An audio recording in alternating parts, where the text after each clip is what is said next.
할렐루야. 153 저녁기도에 오신 여러분들을 주님의 이름으로 환영하고 축복합니다. 오늘도 귀하고 복된 말씀을 통해서 하나님의 뜻 안에서 또한 하나님의 마음 안에서 하나님의 뜻을 발견하고 하나님의 마음 가운데서 우리들이 하나님의 마음을 시원케 해드리는 기도를 올려드리는 시간이 되기를 간절히 소원하고요. 또한 오늘 우리들이 간절히 기도할 때에 하나님께서 분명히 우리들의 기도 가운데 응답하여 주실 줄로 믿고 담대히 주님의 보좌로 나아가는 귀한 시간이 되기를 간절히 소망하겠습니다. 오늘 하나님 우리들에게 주신 말씀 봅니다. 마태복음 24장 36절에서 39절 말씀까지 보도록 하겠습니다. 마태복음 24장 36절에서 39절 말씀까지 우리 같이 한 목소리로 다 함께 봉독하도록 하겠습니다. 시작. 그러나 그날과 그때는 아무도 모르나니 하늘의 천사들도 아들도 모르고 오직 아버지만 아시느니라. 노아의 때와 같이 인자의 일함도 그러하리라. 홍수전에 노아가 방주에 들어가던 날까지 사람들이 먹고 마시고 장가들고 시집가고 있었으면서 홍수가 나서 그들을 다 멸하기까지 깨닫지 못하였으니 인자의 인함도 이와 같으리라. 아멘. 우리 민족은요, 지난 100여 년 기간 동안 참 다른 민족들이 경험해보지 못했던 민족의 격동의 시간들을 보내왔던 것이 사실입니다.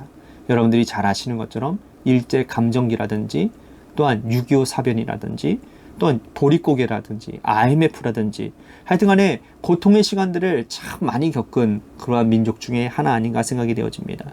그 시기를 경험했던 사람들이나 그 시기를 경험해 보지 못했던 사람들, 부모 세대로부터 들어왔던 사람들, 그리고 그것을 글을 통해서 또 책을 통해서 배웠던 모든 분들이 그 시대의 고통을 다들 공유하고 또 함께 공감하고 있습니다. 일제감정기라고 하면 경험한 분들이라 경험하지 못한 분들은 그 시대의 아주 선명한 이미지를 마음에 각인되어지고 생각 가운데 각인되어져 있는 사건 중에 하나죠. 나라 잃은 서름, 슬픔, 그리고 일제의 어떤 잔인한 만행들, 민족 백성들과 또한 그들의 삶의 일터를 수탈해 나갔던 그러한 모습들을 직접 내가 경험해보지는 못했지만 몸소리치게 내 마음속에 내 몸속에 각인되어져 있다는 거죠. 또 한국전쟁이라고 하는 1950년부터 1953년까지 일어난 이 객관적이고 역사적인 사건 이외에도 그 공산주의, 이 공산당의 이 만행들, 정말 얼마나 그들이 무자비한 집단이었고 또 피도 눈물도 없는 자들인지, 그리고 이 이데올레오기 속에서 이념이라고 하는 것이 얼마나 무서운 일인지, 오늘날 이 이념을 가지고 지금 이 상황에서도 반으로 나라가 쪼개져서 그죠? 이념의 전쟁을 하고 있지 않습니까? 이게 얼마나 무서운 일인지를 우리들이 지금 깨닫고 있다는 거예요. 보릿고기만 해도 역시 마찬가지 아닙니까? 전쟁 이후에 산업화가 되기 전 본격적으로 되기 시작 전에 우리 민족 정말 힘들고 어려웠던 시간들, 그 배고픔을 기억하기에 지금도 조금이라도 아끼고 절약하고자 하는 분들이 굉장히 많이 있었습니다. 그죠? 제가 수련목 하던 때, 아니죠. 제가 모교회, 3번 교회 김종수 목사님, 지금 돌아가셨지만 김종수 목사님께서 꼭 전도사들, 신학생들에게 마지막으로 하시는 얘기가 뭐냐면, 니네들 다 끝내고 교회를 한번 둘러보는데 불 켜져 있는지 반드시 체크하라고. 그러니까 불을 반드시 꺼야 되는 거예요. 그러니까 정의 전략을 얼마나 철저하게 하시는지 그거부터 하시는 거예요. 이런 거죠. 그런 것들을 경험하셨기 때문에, 그죠? 절약이라고 하는 것이 몸에 각인되어지는 것이죠. 여러분, 이건 우리의 민족뿐만 아니라 유대인들도 마찬가지였습니다. 유대인들 하면 여러분 대표적으로 그들에게 있어서 고난의 시간이 언제입니까? 출애굽 아닙니까? 그죠? 성경에 깊이 나무는 자주 등장하는 이 출애굽 사건은 경험한 사람들은 얼마 되지 않아요. 수천 년 전에 일어났던 일이었지만 또 유대인들에게 지금 출애굽 사건은 마치 자신들이 직접 겪은 것처럼 그들의 DNA 속에 살아 숨쉬고 있는 사건이라는 거죠. 또한 그들은 다 기억하고 하나로 묶는 단어가 바로 뭐냐? 바벨론 포로기입니다. 바벨론 포로기에 성전이 불타고 또 나라를 잃고 포로로 잡혀갔던 그 70년의 기간들, 그 기간들을 그들은 모두가 다 뼛속 깊이 기억하고 있다는 거예요. 이런 민족을 하나로 묶어주는 모티브들이 성경에 여러 가지가 있다는 거예요. 그 중에 한 가지를 오늘 예수님께서 말씀하고 계시는데, 그것이 바로 뭐냐? 노아의 때라는 겁니다. 노아의 때는 예수님이 종말의 시간을 언급하실 때 말씀하신 사건이에요.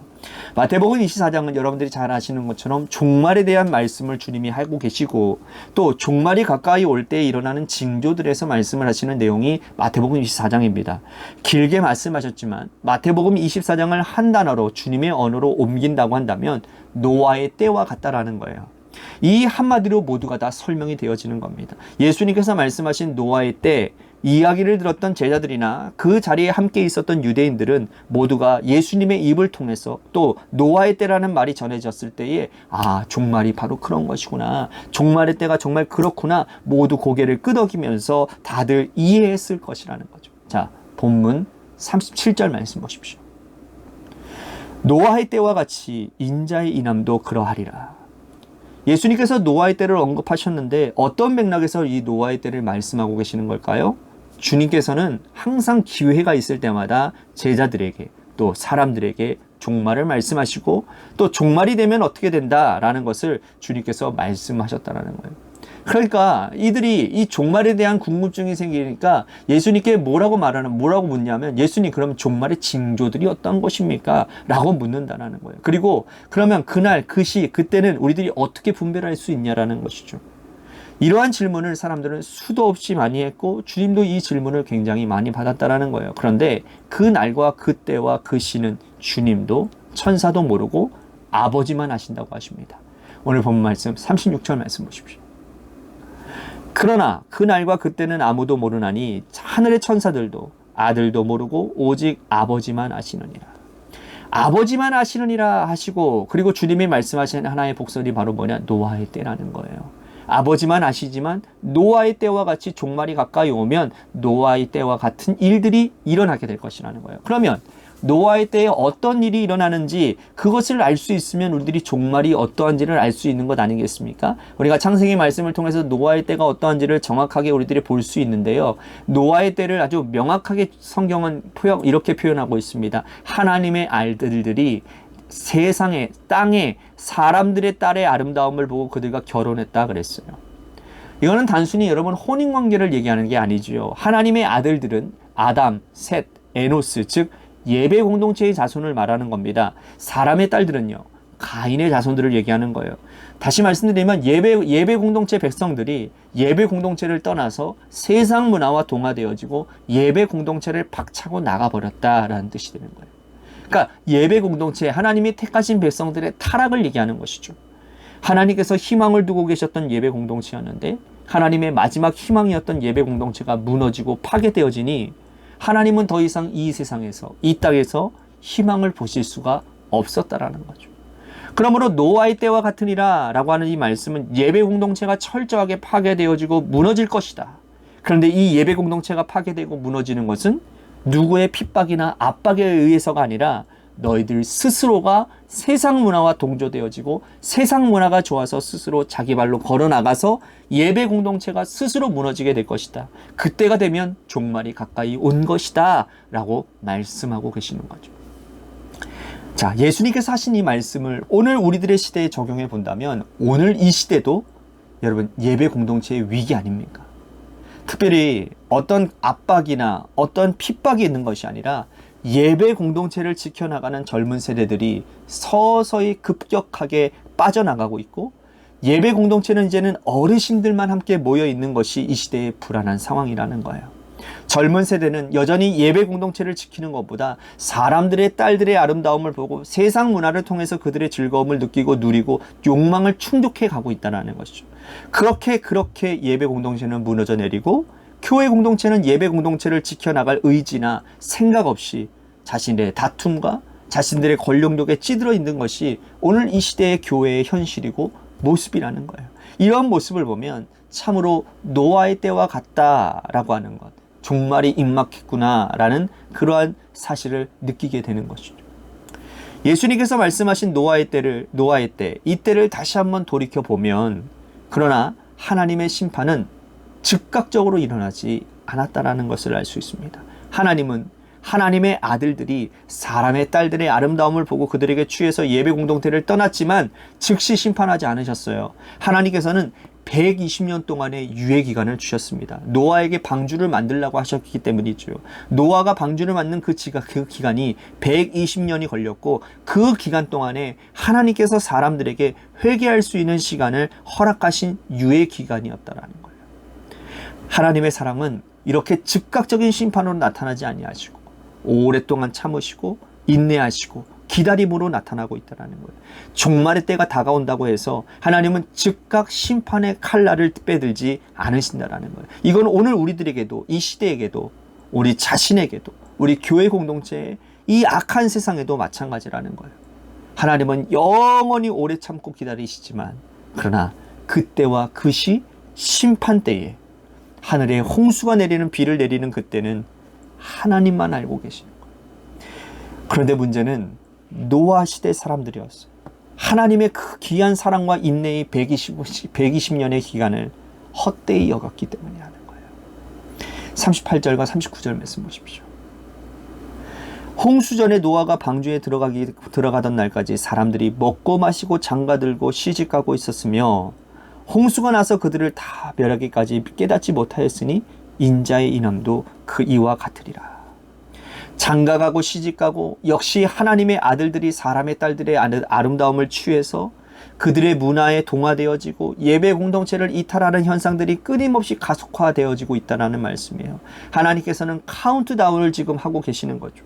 120년의 카운트다운을 시작하셨는데 하나님께서는 노아를 통해서 산꼭대기에 방주를 짓게 하셨음에도 불구하고 이 보이는 징조와 보이는 방주를 애써 무시하며 그들은 설마 하며 120년의 기간을 방탕하게 지냈다는 거예요. 그 결과 그들은 임박한 홍수 심판을 피하지 못하고 그들은 다 멸망하게 되었죠. 이것이 오늘 이 땅에도 여전히 종말을 앞둔 우리들에게도 일어나고 있는 인간의 미련함이라는 거예요. 교회 공동체는요, 하나님 종말의 징조, 노아의 때에 민감해야 되는 거예요. 하나님의 백성들도 역시 민감해야 되는 겁니다. 우리는 하나님의 임박한 진노의 심판이 다가왔을 것을 영적으로 느낄 때 여러분 어떻게 반응해야 되겠습니까? 역시 하나님께서 말씀하셨던 노아의 때가 해답에 있는 거예요. 노아는 당대의 의인이라고 말씀하셨어요. 노아가 의인이 될 수 있었던 까닭은 뭡니까? 그가 하나님과 동행했기 때문이라는 거예요. 하나님과 동행하고 하나님의 말씀을 의지하고 어떤 일이 있어서 세상 풍조에 휩쓸리지 아니하고 늘 하나님과 함께 예배 공동체를 지키며 살아갔던 의인, 하나님은 그 의인 노아 한 사람뿐만 아니라 노아의 가족까지 방주를 태우시고 이 땅에 제2막을 시작하셨다는 거예요. 오늘 노아의 때가 우리에게 주는 교훈이 바로 그런 교훈인 거예요. 예배 공동체를 굳게 지킬 것, 그리고 의인으로서 하나님의 말씀을 붙들고 세상 풍조에 휘둘리거나 휩싸이지 말고 하나님 의지하고 믿음의 걸음을 뚜벅뚜벅 오늘도 걸어가며 나아가게 될 때, 그때가 언제인지는 모르지만 그때에 우리는 언제 오실지 우리 관심을 가질 이유가 없다라는 거예요. 왜? 하루하루가 하나님의 은혜로 가득 채워지는 인생이기 때문에 주님이 언제 오셔도 우리는 천국 갈 수 있으니까. 할렐루야, 할렐루야. 네. 그러니까 뭐 종말에 대해서 우리들은 관심을 가질 필요가 없습니다. 이 지금 우리들이 처해 있는 이 상황 가운데서 믿음의 길을 걷기만 하면 되는 겁니다. 그러면 우리는 자동적으로 주님 오시면 우리는 하늘나라 올라가는 거예요. 얼마나 귀한 일입니까? 오늘 이 종말의 때에 우리들이 영적인 민감함을 가지고 있는가? 하나님이 계속해서 내 삶에 사인을 주고 계시는데 그 사인 앞에서 우리들이 온전히 반응하고 있는가? 오늘 우리들이 그것을 좀 확인해 봤으면 좋겠고요. 혹여나 주님이 여러분들의 삶에 사인을 주고 계신다면 회개하시고 다시 돌이키는 일들이 일어남으로 인해서 다시 구원의 백성의 구원의 반열에 올라가는 은혜가 있게 되기를 간절히 소망하겠습니다.